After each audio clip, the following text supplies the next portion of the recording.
Mr. Ruiz is a graduate of the Naval Academy, class of 1998. Upon graduation, Mr. Ruiz served as a U.S. Navy SEAL for 13 years, completing 6 combat deployments. Mr. Ruiz is currently living in Annapolis with his wife, Bridget, also class of 1998, and their 3 kids. This is panel session number 2, Leading Beyond Self. How are we doing? Okay, the mics are on. Midshipman Blackburn, thanks a lot. A couple thank yous first, obviously to the Naval Academy at large. Really appreciate Admiral Carter inviting us to his house. Of course, that's only the second time I've ever been into his house last night. Really appreciate everyone's effort. The Stockdale Center invite from Joe Thomas and invite from the Naval Academy Leadership Conference. A thank you, of course, to my panel. Thank you to all the MIDs involved and the delegates that are here as well. It's really an honor to do this. I've been trying to put something together like this for quite some time with a panel just like this, and hope to have a good hour with everybody. We're gonna, for the delegates who are going over to breakout sessions, we'll join you guys in Dahlgren Hall, and we'll get the full King Hall lunch experience. Let me open with a couple comments before we get into the panel. I see General Sadler sitting here in the front row. He knows Colonel John Ripley really well. Coincidentally, one of the first people I ever met when I was here was Colonel John Ripley. I had breakfast with him at the Severn Inn when I was a plebe. We have a family connection. I've been close to his family for quite some time. When I was thinking about this panel, he used to be fond of telling us that leadership is a contact sport. You do it up close. And he referenced oftentimes that leadership as a contact sport was really about being a great teammate and in many ways understanding the larger context of your team and being a great follower before you ever try to be a great leader.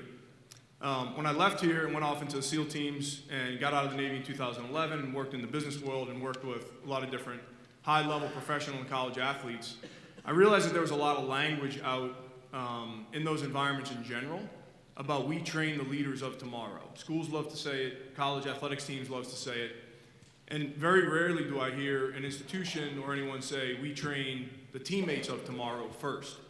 And I think that's a curious thing because there's some danger in us starting our leadership journey as orienting too strongly on how fast we can get into a leadership position. And I'll talk about, obviously, all the panelists' bios here in a second. Why do we title the panel Leading Beyond Self is for that very reason. Is the paradox we end up in is we move up in leadership positions, and before we know it, we may be very senior in a company or senior in the Navy, and we can very easily think that I'm here because of the things that I accomplished. And we all have some ambition in life, and that makes a lot of sense. But when you get into certain leadership positions, your first job is really to set yourself aside, to put your ego aside, and enable the full context of that team or that environment in which you're in. And this is what Colonel Ripley talked to us a lot about and what I want to talk about with the panelists today. So before we jump into the questions, let me, you guys have the panel's bio. I just want to talk about my relationship with the panelists and then we'll jump right in. Mike Erwin, Lieutenant Colonel in the Army, West Point graduate. For those who know Team Red, White, and Blue, lots of people have seen the eagle flying out there places. Mike founded Team Red, White, and Blue 10 years ago. Mike has been a friend for the last 6 years. One of the first things I did out of the Navy was with a Memorial Day organization called Carry the Load with Clint Bruce and Stephen Hawley, some folks that you guys might know.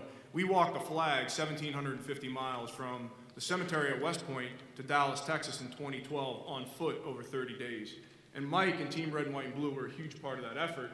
Mike has a lot of other things in his bio, but I really wanted Mike here for that reason, for the help that he provided us and how much of a great teammate he is. And of course, he and Judge Kethledge, who couldn't make it because of weather, are the authors of Lead Yourself First, and I recommend everybody read that book. Mrs. Scruggs, Erin Scruggs is a personal friend that we consider a very close family friend. Erin is the Director of Talent Acquisition at LinkedIn. How to think about that position is every single person at LinkedIn that gets recruited across the country that isn't a software engineer, Erin runs that team. She has a team of about 100 people, plus or minus, sometimes more, sometimes less, and she's worked in some of the biggest Silicon Valley organizations that you guys would recognize, PayPal, eBay. But more importantly, Erin's a sponsor. She's sponsored at least 23 MIDs to this point. She does a lot of work in the community, and I really value Erin's perspective on these topics.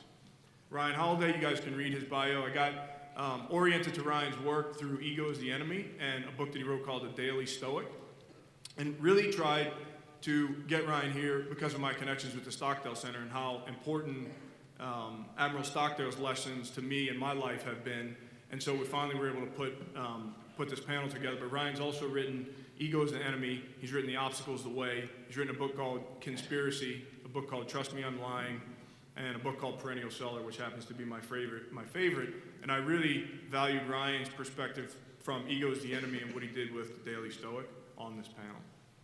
So to get us started, Mike, what I'd like to do is just for you to share with the group your perspective on this idea of we start out as a young, aspiring, ambitious leader, and we reach a point where we realize not only can I not do it all, but my job is really to enable the team. Maybe talk about a moment or your perspective on when you realized it really wasn't about Mike Erwin. Yeah, well, first of all, thanks so much for the invitation to be here. Really excited. And last night was great to be able to spend some time with everyone. So, yeah, I mean, this tension that exists between self and ambition, and hey, let's face it, you need to have the confidence as a leader to be able to get other people to do what needs to be done, to be able to accomplish the mission. But at the same time, that humility that you need to be able to have to know, as Coleman said, as you said, that it's not about you. Ultimately, that leadership is about the people around you and accomplishing the mission. And I think that tension is going to exist, and it's a very healthy tension that exists, no matter who you are or where you're at. And so for me, I really think about this balance between the self, the individual, and and specifically how you fit into teams. Starting with this character strength of humility, and you'll hear more on it, I'm sure, from Ryan, but knowing that no matter how qualified you are, that you don't have all the answers, and the ability to seek counsel of people around you is certainly important, but so is, as we talk about, and lead yourself first, and happy to go into this more in the breakout sessions or this afternoon, but a lot of this does start with this process of reflection, and this willingness to look inward and to be honest with yourself. And I think a big challenge of the world today, with the pace of it and all the volume of information coming at us, is it takes deliberate and intentional effort to be able to reflect and to look inward. And to be honest, it's not always very easy or comfortable to look inward, because none of us are perfect. We all make mistakes. We all would do things differently. And so I think a big part of this is the willingness to slow down, the willingness to reflect, and to really ask yourself, okay, what are my first principles? What are my core values? What things can I not compromise or sacrifice? But then where do I also need to make sure that I'm seeking the advice and the input from other people? And it's the ability to blend those two things together that I think is really important. But just tying it together, I think the piece around reflection to me is the big one. Because I heard a great phrase about this a while back that really resonated, and that is, experience without reflection is nearly meaningless. And so if you go through life and you got all this experience and you're not slowing down and you're not processing it, you're not reflecting on it and understanding the meaning of it, then that experience holds a lot less value to you, especially as a leader, than it does if you're someone who does slow down, look inward, and ask some more of those kinds of questions. If I can add to that, I mean, look, before you go on a mission, there's a briefing, and then after the mission, there's a debriefing for that exact reason, because you want to be both prepared for what might happen and taking all the information in, and then afterwards you're reflecting on what went well and what went wrong. And I think there's a fantastic quote that captures the tension you're talking about there, of humility and confidence. It's from Hillel, and he says, if I am not for me, who will be? And then he says, but if I am only for me, who am I? And so it's that you have to know what you're trying to do, what's important to you, why you're doing it. But if that's all you care about, if that's all that's motivating you, it's not just meaningless. It's ego and it's arrogance and it's selfishness.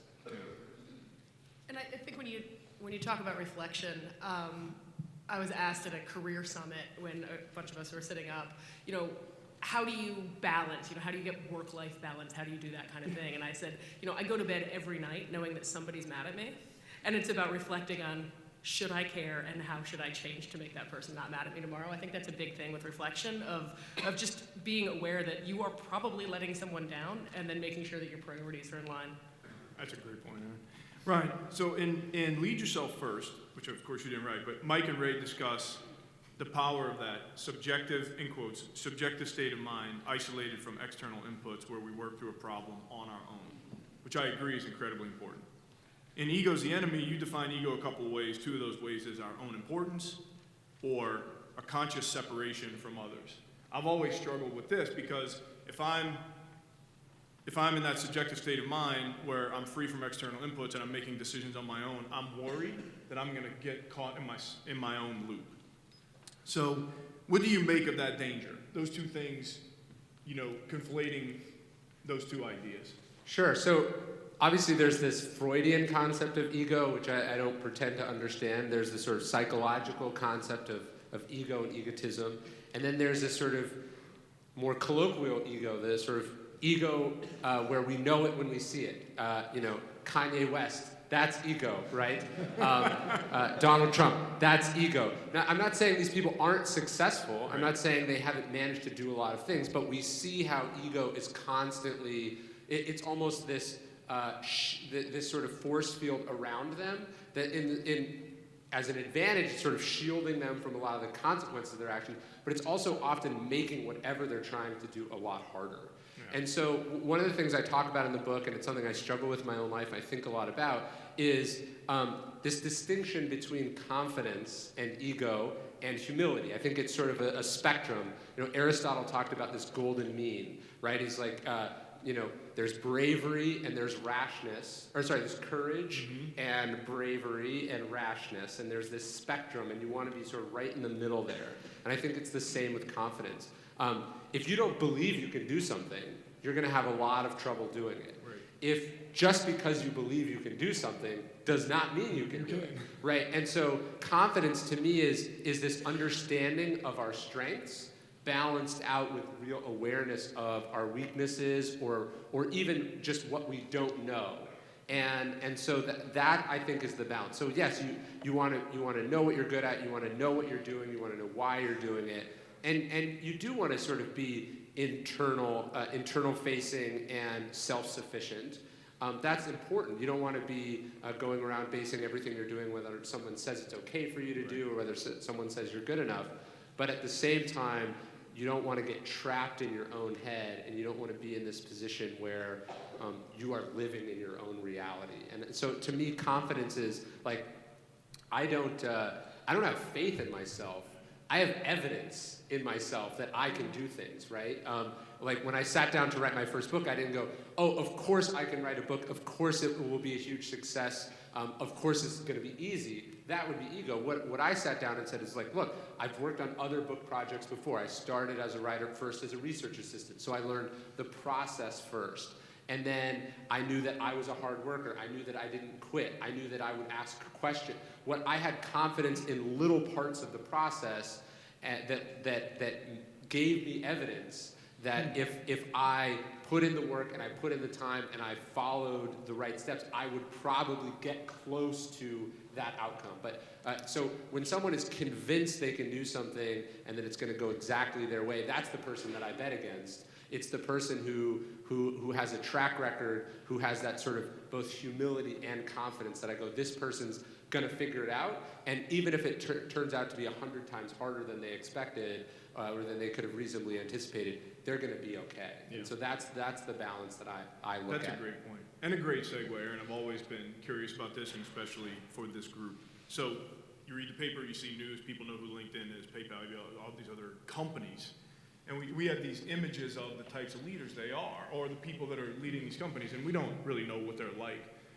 What have you, on this topic of, people move up a chain of command, the good and the bad in a large organization and the challenges of maybe somebody who actually started as a great teammate, you don't have to obviously use a person's name, but a situation where people start as great teammates and all of a sudden they're just overconfident or they just think they know everything, or what have you experienced in that dynamic?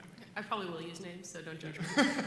It's interesting. I think of this on kind of two levels. One, my roots in talent acquisition are in executive search, so actually hiring, the C-suite and sort of 2 layers below. And so generally, I think of, we have to judge people probably in a 1-hour video conference to see if they're worthy of moving forward. And so there's a few things that you look for when you're talking to different leaders, and one of them is, are they celebrating the success of the team or themselves? It's the language that they use around what their achievements have been and what has led to those achievements. And you hear that language really quickly. I mean, I think probably in the first 7 to 10 minutes, you probably know if this person is going to be sort of a cultural fit. It's fast. And then the other thing is with leaders, when they're in the office, I always look to see, are they on their phone or are they present, right? And so how much are they actually present? And no matter who they're talking to, whether it's, the receptionist or, my coordinator or their interviewer, is that person the most important person in the room to them? And if the answer is no, then really we're probably passing. It's a pretty big strike. In the naming names, and I don't know how much of you guys follow Silicon Valley news, you probably do. So I was at Yahoo for 7 years. We had 8 CEOs in that time. And Marissa Mayer came on board, and she was to be the salvation of Yahoo. She was the brains behind sort of the simplistic Google search bar, and she came in to overhaul the product, really kind of help with the strategic direction. And she had a full PR team. She was on the cover of Vanity Fair. She was known for wearing Oscar de la Renta. She was going to the Met New York Fashion Ball.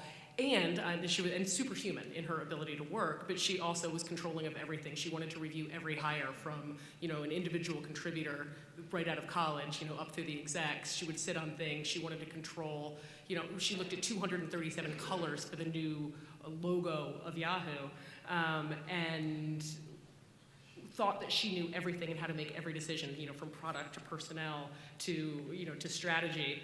And it's interesting, she ended up, she was on the cover of every Silicon Valley publication, and she ended up with, I think it was an 18% approval rating for CEO. Wow. Ended up having to sell the company and then was not part of the sort of merger. Brilliant mind, huge ego, and then you kind of saw that collapse. Now, on the flip side, I look at Jeff Weiner, who's our CEO at LinkedIn, and he talks all about talent as the #1 operating priority. He is extremely approachable within reason. He goes on Oprah's Super Soul Sundays to talk about the idea of compassionate leadership and how leadership is all about understanding your team and showing compassion and what that looks like.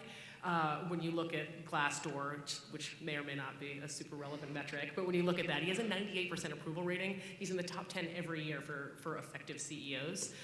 Also managed a sale, to Microsoft. We were bought about 2 years ago, and still holds a CEO title, even though he was acquired by another company. And people would follow him to the ends of the earth. Yeah. And he is constantly asking questions and curious, no matter who he meets, about what their perspective is about what LinkedIn's doing. Yeah. So that's remarkable. Huge difference. Go ahead, Mike. Yeah, no, if I could just kind of riff on this a little bit, this concept of ego and confidence and all that. Technology and a lot of the way the world has just evolved, for all of you here who are sitting here today, the opportunity for you to do incredible things at a young age is there. And this dude's like 32 and he's written 6 books. It's actually 8. Just so we're clear. But if you know the story, so Martin Luther King Jr. was 25 when he started to lead the civil rights movement. General Eisenhower, if you know the history there, he was a major in 1936, carrying General MacArthur's bags, and less than 7 years later is a 5-star commander, right? Leading and making the decision, do we go or not go on D-Day, right? So the point there, I think, is that the acceleration state in which you might find yourself, depending on whether or not you're out there, commissioned as an officer of the Navy or wherever you're at from around the world for you delegates, is you do have to be prepared that moment might come at some point early in your life that you're thrust into an opportunity. And again, King was not. He didn't. If you read our book, we talk about him. He was not deliberate and intentional. I want to go lead the civil rights movement. Right? He was from the Atlanta area. He got his PhD up in Boston, and he moved down. He was young. He had the humility to say, hey, there's a lot of other people here who are more qualified, but they saw something in him that made some of the people who around there choose someone like him to start being the face of the civil rights movement after Rosa Parks was arrested. So the whole point there is just to say that I think it is important that you're aware, and this goes back to what Ryan talked about, this balance between ego and confidence, that I also would bet against someone who sit there and say, I'm ready at age 26 to start leading my own company and, and start changing the world. right? But you don't know when you might find a breakthrough idea, or you might find yourself in a position where you do have the capacity to make a huge impact, and you do have to be ready for that, right? Because if you're not, then there goes this amazing opportunity that you had a chance to make a huge impact as a leader and to shape the world. Well, one of the stories I tell in the book, and I think there are certainly lots of successful egotistical leaders. It would be insane to deny that, right? But I sort of make this distinction. There's the General MacArthur types, and he's like Marissa Mayer. He was brilliant, he was successful, also traveled with a PR firm, meticulously crafts his image, loves the narrative of him as the sort of general's general. And then on the other side of that, there's someone like General Marshall, who not only never sort of advocated for himself, he's always very quiet. He spends most of his career looking for talented other people whose careers he could advance. And Omar Bradley is one of those people. Eisenhower is one of those people. He picks Eisenhower up off of MacArthur's staff. And there's a great Wall Street Journal article from Sam Walker, maybe like 3-4 weeks ago, and he calls it like the Eisenhower paradox or something, where he's basically saying that oftentimes the best leaders are the people who were called to serve, who didn't want to be the leaders. It's almost like if at a young age you think I should be in charge, that's a sign that you shouldn't be in charge. It's the person who's focused on learning as much as possible, helping other people as much as possible, being a great teammate, like you're saying. I think Jeff Weiner is someone like that too, who sort of pulled up through the ranks of LinkedIn because he was so competent and great. Is the kind of person that often is more successful than the sort of rock star CEO who's recruited and brought in to save that savior complex is often ego in disguise, and the sort of quiet, more humble leader that actually knows how to do the job. And I think Mayor Bloomberg was talking about this yesterday. Is who you want to be ideally, and it's a much more safer and more sustainable career strategy as well. Those types don't tend to blow up catastrophically like a MacArthur or an Elon Musk or a John DeLorean or a Howard Hughes type. Yeah, and just one more quick point on this. Everything you just hit on is so spot on. And I had the chance to be mentored by a guy named Jim Collins. Some of you might have read some of his books, Good to Great, Built to Last, Why the Mighty Fall. And he's got a pretty interesting take that was especially informative and influential for me when I was back at West Point teaching. I was 34 years old. And he says, for people who really have this long view, right, and have this capacity for greatness, they know that for most of them, the path to greatness is all along the way, but real greatness begins at age 50. And I was like, man, because I'm sitting here seeing all these other people around you, in their late 30s, sitting there, and they're running for office, and they're doing all these things, and they're founding these companies, and you got Zuckerberg, and you got all these people in the tech community, but also in the entrepreneurial world, and you think that, like, wow, if I'm not making this breakthrough by my mid-30s, then I'm way behind the power curve. And what he really says is, and he kind of just sat down and drew it out for me very simply, but he said, look, at age 50, right, do you have a deeper network than at age 35? Yes or no? Yeah. Right? Do you have more knowledge about the way the world works? Yes or no? And you start stacking it up, and you start realizing that at age 50, or even let's just say into your mid-40s and beyond, you're much better positioned for this long term. So I think it's really important for all of you who are 21, 22, 23 years old looking at this to not feel this sense of pressure that you've got to in your first 5 years make this huge impact.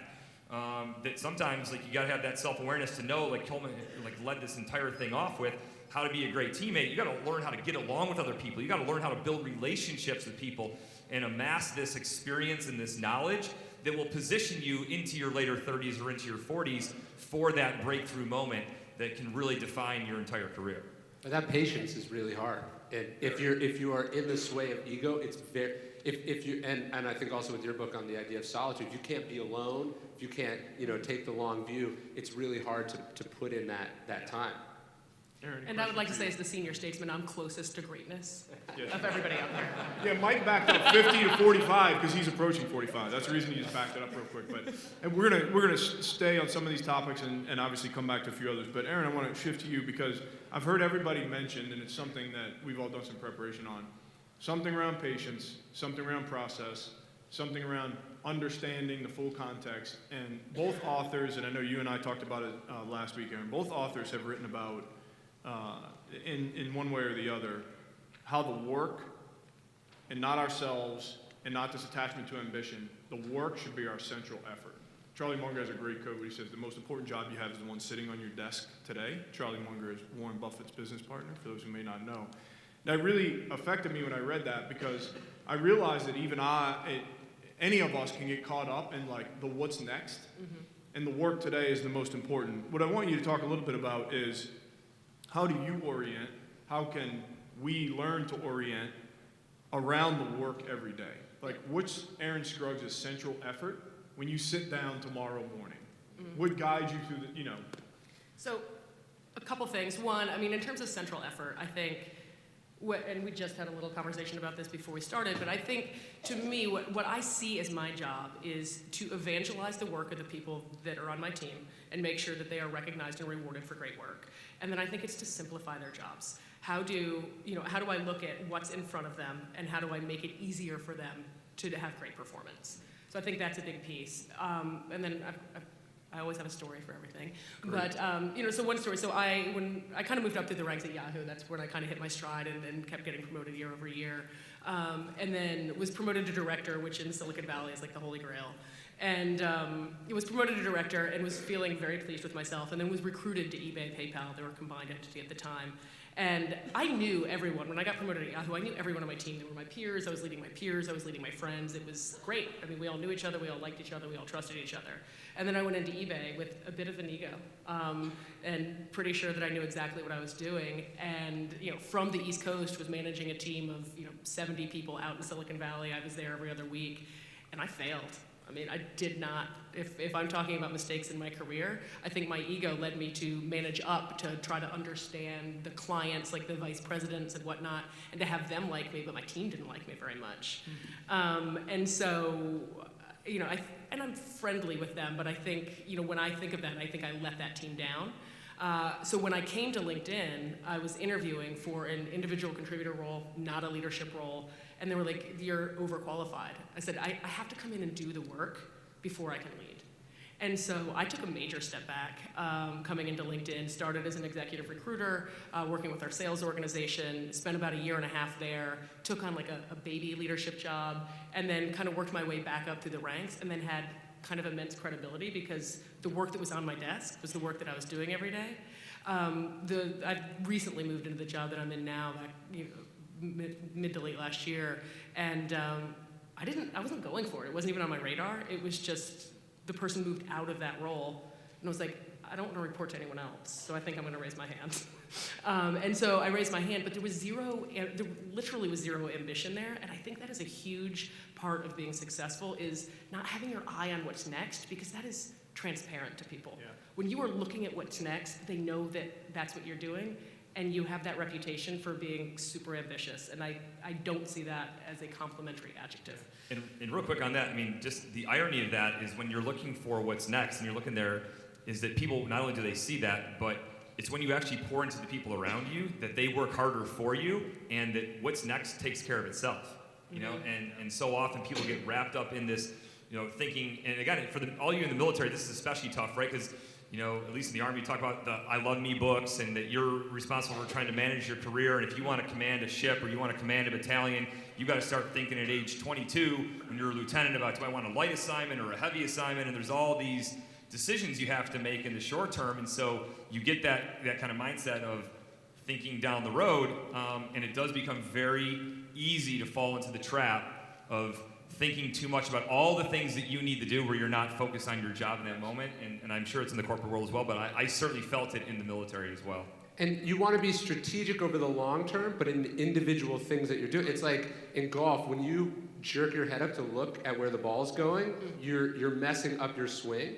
And I think that's a good sort of analogy in life. It's like if you're looking up to see how great you just did on the thing you're just doing right now, you're messing up. But you want to also be able to step back and go, where does this fit into the kind of career that I have? You can't be scripting everything, but you do want to know where you're trying to end up generally, or you're probably not going to get there. Right. And I think good advice that was given to me is don't chase title or money, but chase impact. Yeah. right? And chase intellectual curiosity. I mean, there's different kinds of currency. So, money is one kind of currency, but the other is like that intellectual capital you get by getting to work on something that's messy, challenging, or broken. So I think I always chase that. And I imagine when you look at resumes of people, you're not looking at titles, you're looking at what did they do at the company you're trying to steal them away from. Absolutely. Ryan. Yeah, and just one quick Go point ahead, too, Mike, go as ahead. well, just final, and especially for all of you in the audience, and I remember being when I was a cadet at West Point, and even as a teacher there, kind of like lecturing, cadets about, hey, stop looking about trying to race to grad, because they do a great job at the academies, and in lots of hard experiences of, hey, you just got to make it through to the end. You got to get to that graduation day, and it becomes very tricky because so much of what you do is all about like getting to that end state. And you don't appreciate the process. In fact, a lot of you probably who are even here today are just like tired, right? You want to be asleep, or you'd rather be doing something else at times. Like that's just the reality of life. And the people you lead, guess what? They're going to be in the same boat, right? A lot of times they're not necessarily going to want to do whatever you want them to do. And so going back to this idea of learning how to be a good teammate, like Coleman led off with, I just love how he framed it, because this is part of it. Learning how to do these things, to help you think differently. And be prepared, or be imperative to helping you as you're leading people one day to do things that they don't necessarily want to do as well. And how can you help them be as present in the present moment and in the process as possible is going to be a huge factor in your capacity to be successful as a leader.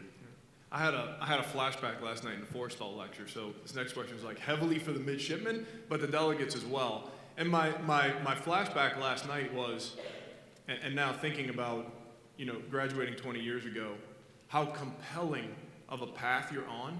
And after reading Mike's book and reading Ryan's book and all the other books I read, I wanted to ask this question here today to Ryan. We're here at the U.S. Naval Academy.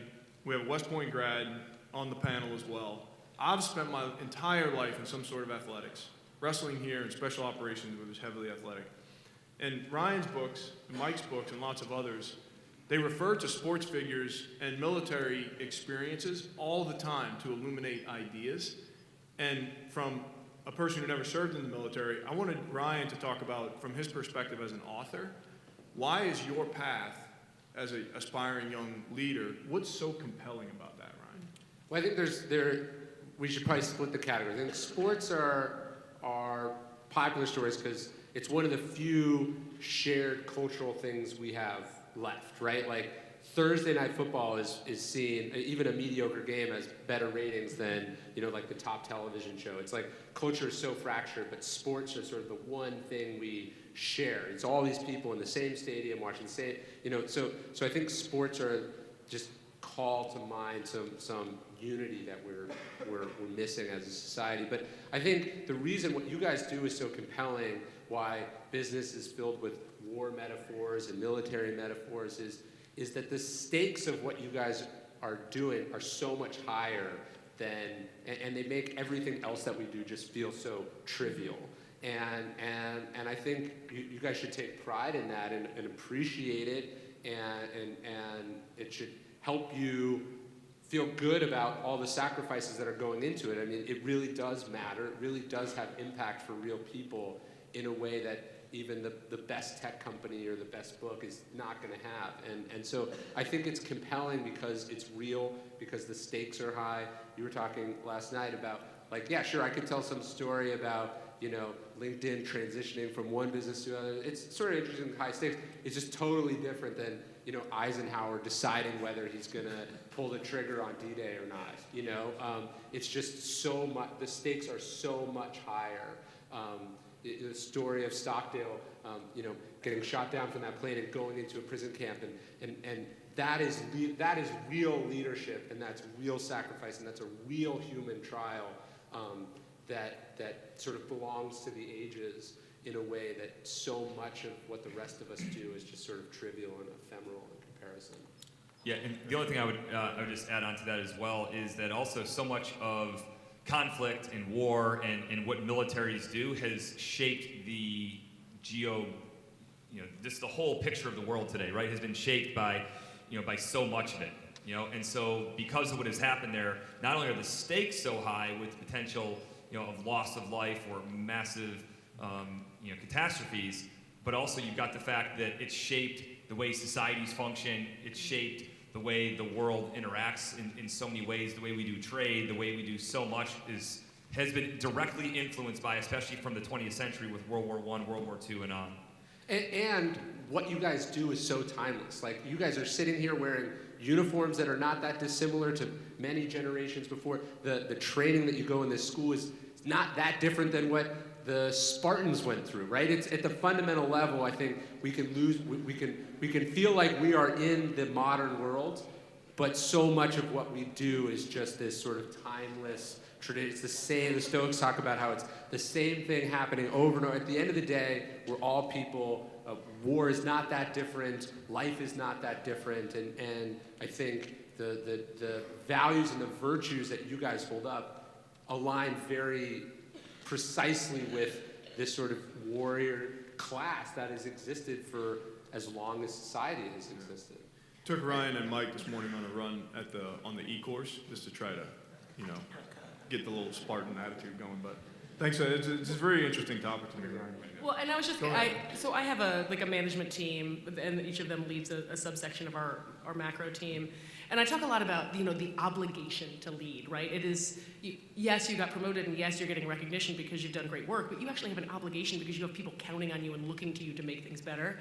And the pressure, when I think of sponsor kids past and present, the pressure on you guys to go lead because people are literally in your hands, that elevated pressure is so much more than what I feel, and I feel a lot of pressure.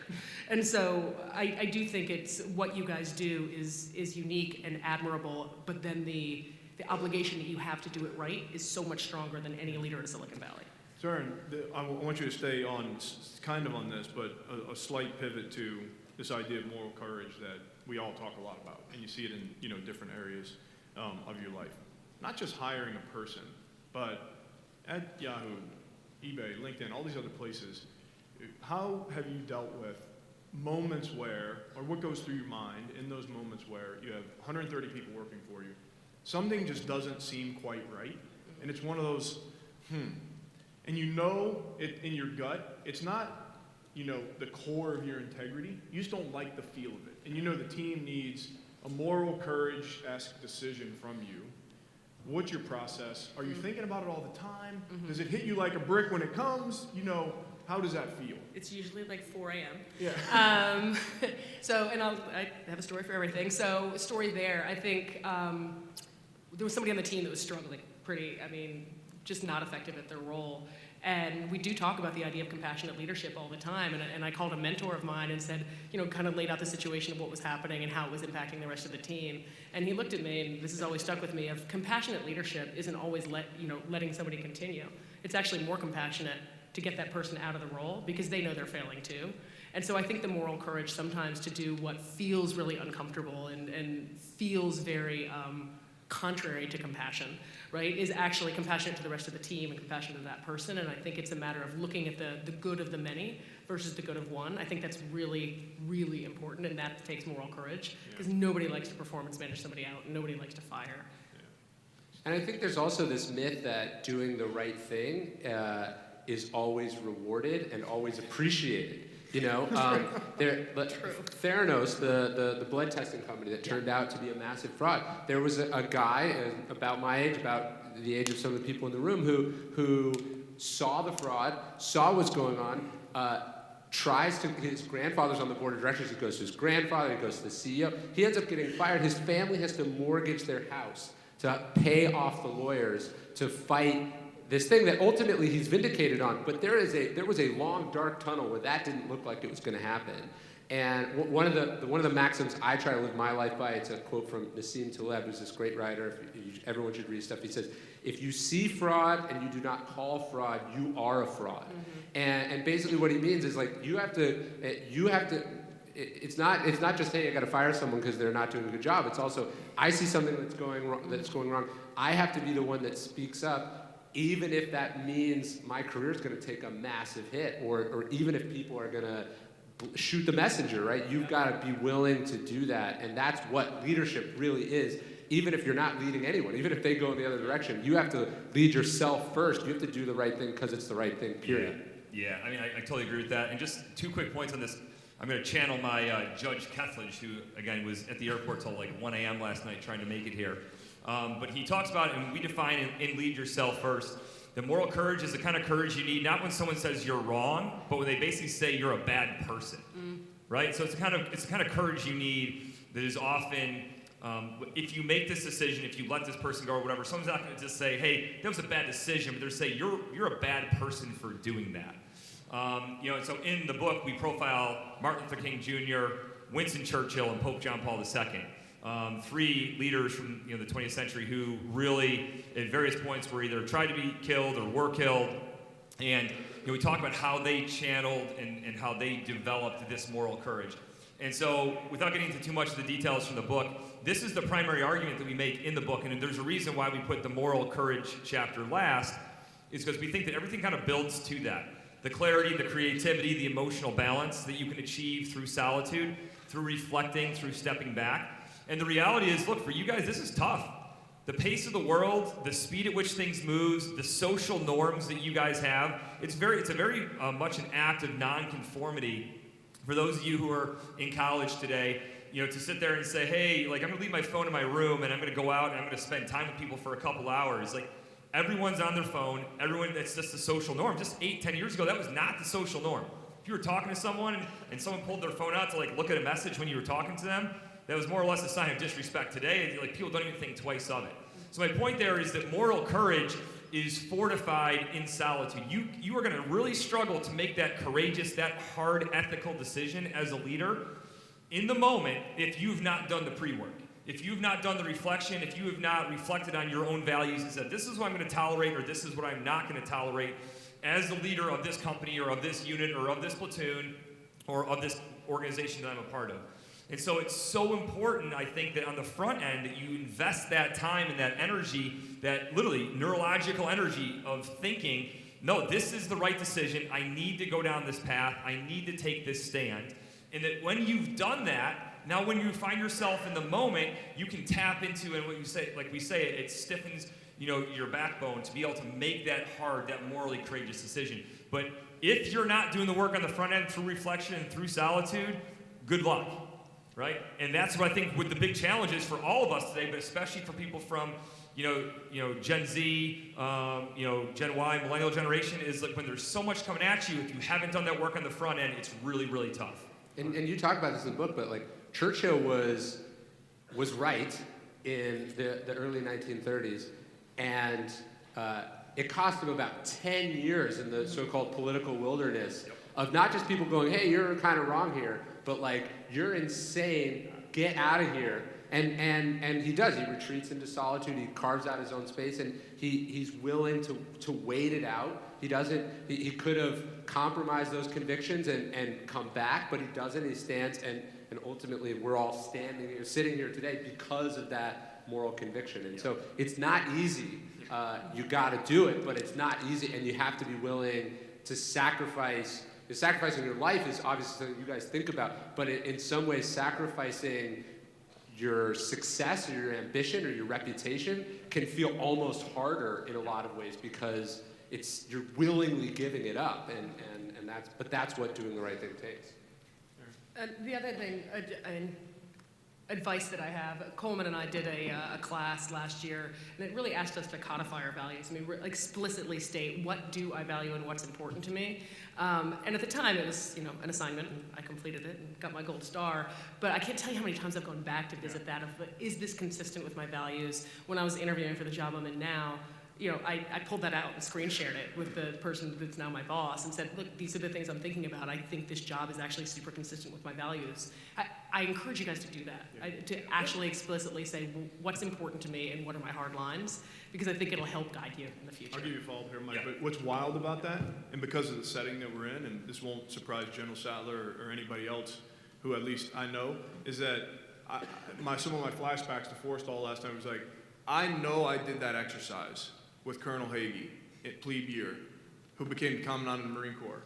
And I probably tore it up and threw it away and didn't think about it, and I was wrong to do that. I should have taken it seriously when I was 19, as seriously as I take it at 44. And I have learned a lot of hard lessons from 19 to now that came really slowly. And if I was really being honest, I probably crumpled up my values paper from Colonel Hagee's class because I have better things to do, right? And that was wrong. And I would have been better for it to start that process early. Yeah, no, I couldn't agree more. I actually just pulled out my PL 300 paper, which is like a leadership philosophy paper that you wrote. I wrote it in 2000, so almost 20 years ago. And it's eerie how many of the things that I wrote down, and I hadn't looked at it in 18 years. I pulled it out of my trunk, and how many of the things that I wrote as a cadet and thought about have actually become true. Like Ryan talked about that long view. About the importance of enthusiasm, the importance of leading by example, the importance of reflection, and all those kinds of things. And just want to kind of just pile on that point for all of you who are in the pace of life and it's fast and there's so much going on, and that temptation is very real to be like, okay, I'm getting my gold star, I'm checking the box, I'm doing what I'm doing. Look, we're just 4 panels. We're not going to sit here and can't compel you to do this, but I really would challenge you to take some of that work that you do very seriously, to include that reflection. And just a final word on that, I just can't overstate how important it is because of the pace today. Like, getting good at reflection takes work, right? Thinking about, you talk about your values, like, yes, Naval Academy or academies can tell you, like other people at your college, they can tell you what your values should be, right? The Army, loyalty, duty, respect, selfless service, honor, integrity, personal courage, like, that's great, but somewhere within there I also have to internalize that, and I have to bring to life my own values. And the only way you get there is by thinking for yourself. The only way you get there is stepping back from the noise, putting down your phones, turning off the connection to Wi-Fi, and getting inside your own mind and asking yourself, really, who am I and who do I want to be? It's harder today than ever to do it. Arguably, those who do it well today, it is a true competitive advantage for you for the rest of your life. Let me talk for 1 second, get us to at least a couple questions. I know we got some extra minutes because we got delayed a little, but we are coming over to the breakout sessions. Because Marcus Aurelius, Epictetus, the time I got to spend in the Stockdale Center here, and what I saw for myself overseas, the Admiral Stockdale's principles, stoicism, and the ideas around it have affected me so positively. Of course, Ryan has written extensively about this. I want him to talk about one quote here that's been really important to me. Emperor Marcus Aurelius wrote that ambition means tying your well-being to what other people say or do. Sanity means tying it to your own actions. And one of my favorite daily Stoic reflections is that Marcus Aurelius learned from his adoptive stepfather, Antoninus, lots of things. Among those things, learn to keep an open mind. Learn to take responsibility and blame. Learn how you yield the floor to experts. Take their advice. How to be indifferent to superficial honors. But for the group, Ryan, you have worked for some wildly different personalities. If you could expand on Marcus Aurelius's recommendations when you were in those situations, American Apparel, Robert, the good and the bad. Well, so I was about 19. I was in college, and I bought Marcus Aurelius's Meditations. And as far as I knew, Marcus Aurelius was the old guy in the movie Gladiator that Joaquin Phoenix's character kills, and that's about all I knew. And I also thought philosophy was this sort of abstract, theoretical, impractical thing, the one that asked, how do we know we're not living in a computer simulation? Or, how do we know we don't have how do we know we have free will? And to crack this book, and you have it there, Marcus Aurelius it's incredible to think the most powerful man in the world is literally seen as a god in his own life. He's the head of the Roman Empire. He's the head of the most powerful army that the world knew at this time. His face is literally printed on all the coins. And he sits there and he takes the time every night. He's leading the Roman army against these sort of barbarian hordes on the German border of the empire. And he's sitting down with a journal, writing notes to himself about what he believes, what he needs to do better, where he's falling short. We think philosophy is this thing you study one time. No, philosophy is a practice and it's a process. It is designed to be practical life advice. And actually, one of the best meditations, and it goes to what you were saying, he has this section where he calls them epithets for the self. And they're basically words, a list of words that he lists out that that describe the kind of person he wants to be. And so one of the exercises I did, and actually we just did this with Daily Stoic, is like, you have to write those words down, but you don't just write them down on your phone and forget about them. Like, write them down and tattoo them on your arm, or frame them on the wall, or carve them into your desk.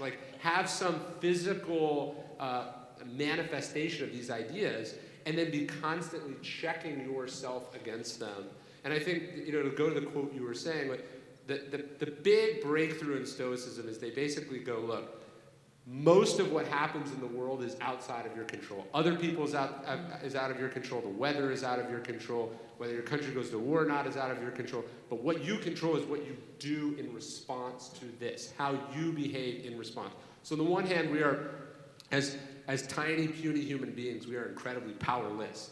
But we have this superpower in that we can always respond to those situations. We get to decide in our mind what they mean and what we do about it. And I think that's why the story of James Stockdale is both so inspiring and timeless and incredible. Is he's shot down, and literally as he's parachuting, he knows he's going to be taken prisoner, if not killed. And he says to himself, I am leaving the world of technology and entering the world of Epictetus.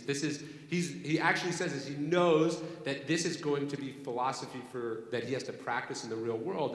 And he sees that, it's almost incredible to think that, but he sees this prison camp as an opportunity to be a leader. He knows he's going to be the highest ranking prisoner at the time, and he knows that there have been some problems in the Korean War, American prisoners of war, there wasn't a lot of structure for them, they hadn't been trained for this situation, and there were some sort of shameful things that happened. And so he knew, like, look, I don't control that I got shot down, I don't control whether I live or die, but if I live, he basically says, I am going to be an example for the other men, and I am going to be leadership that they need. And he comes up with a unity over self.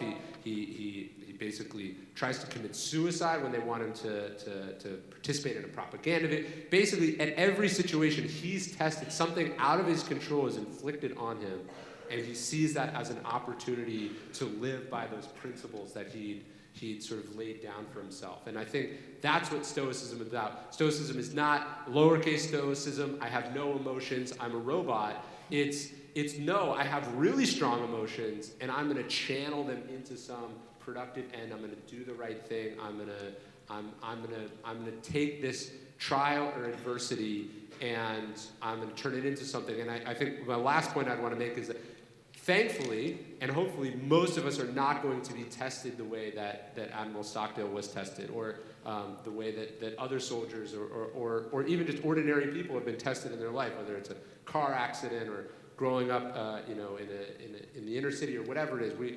But every day we wake up to a life that does stuff to us that we don't control, whether we're in traffic or whether we get passed over for a promotion or somebody cheats on us or we get robbed.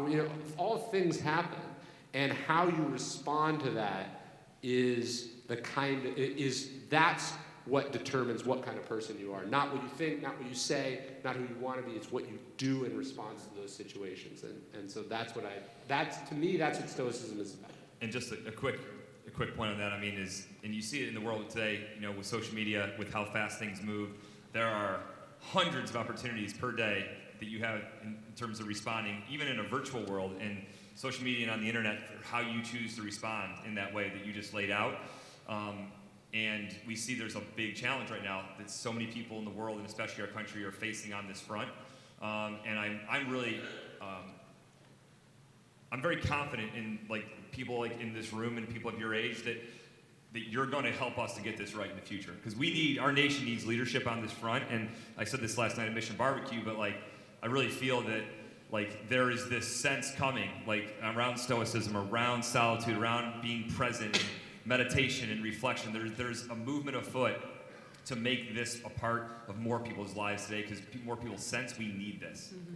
And there's a chance to be heroic, you can be heroic not on the battlefield. It's heroic to decide not to contribute to some social shaming or outrage storm that's happening online, or to stand up for someone who's bullying someone, or just to not contribute to the noise is heroic in its own way. And so it doesn't have to be this big, impressive thing. It's the little things. It's being a good teammate is a heroic thing at this point in a society that is so selfish and so focused on what's happening right now and being so reactive, I think. We've got a hard stop in 4 minutes. I know Midshipman Blackburn has me on the clock. But I would like to take 2 questions, and then again, we're going to be at the breakouts, so there's time to interact there. Before I forget, Mike is doing a book signing at 1400 in the mid-store for Lead Yourself First. He'll be there for 1 hour from 14 to 1500. And like I said, we'll be in Dahlgren. So, yes, sir.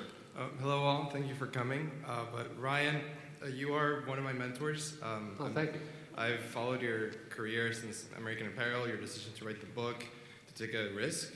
And so I think life is all about learning from mentors, and you're one of mine, so thank you for coming. Yeah. It's really nice to meet you. And my name is Fernando Rujan. I'm a junior studying marketing communications with a minor in film in Boston College.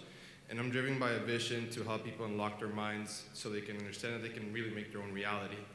And so part of that vision, I'm starting a company this semester. I'm an entrepreneur, which basically the goal is to inspire people to attain enlightenment, to attain peace of mind. And I guess my question for you is, how do you obtain balance? You lead such an interesting life, such a busy life. How do you obtain balance? What is your morning routine with your family? Yeah, I'll answer really quick. So I think it's knowing what's important to you and prioritizing those things. So I want to be a great writer. I prioritize that. I want to be a good husband and a good father. I prioritize that. And then everything else comes second to those things. And I think one of the things it's really hard to do when you're young and ambitious is you get this habit of saying yes to everything, because that's how you get started.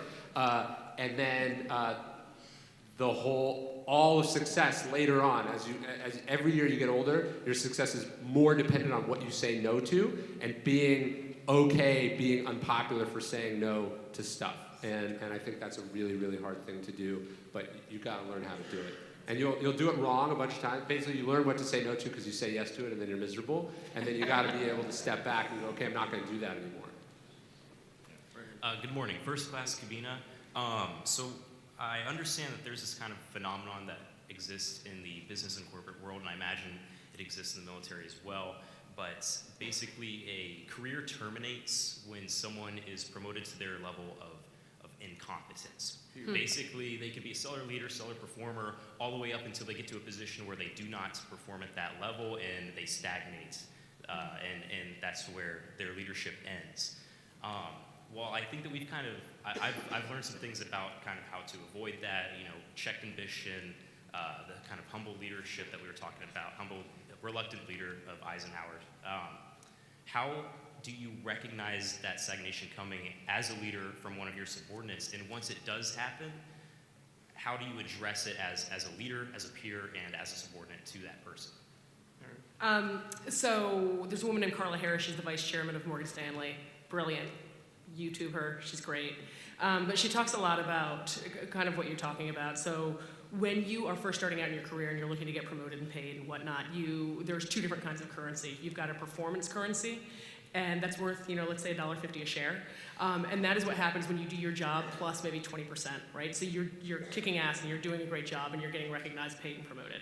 And then there's also this relationship currency, right? And that's maybe worth $2.50 a share. As you move up, that performance currency has a diminishing return because people expect it from you now. They know that that's what you do, and so it doesn't matter, but that relationship currency stays constant. And so the reason that people fail, I think, when they get to a certain level of leadership is because they are not valuing that relationship currency. And so if you think of yourself in a seat and there's all these other seats that are touching you, your relationship currency, every person, every seat that touches you should be saying something good about you, whether they report to you, whether they're your peer, whether they're a stakeholder, whether they're your superior. And so I think that what happens is that people that don't invest in that relationship currency are the ones that really have a hard time getting to that next level. So I would encourage you to make sure that you are aware and asking the questions and really asking all the seats that touch you for advice, feedback, et cetera.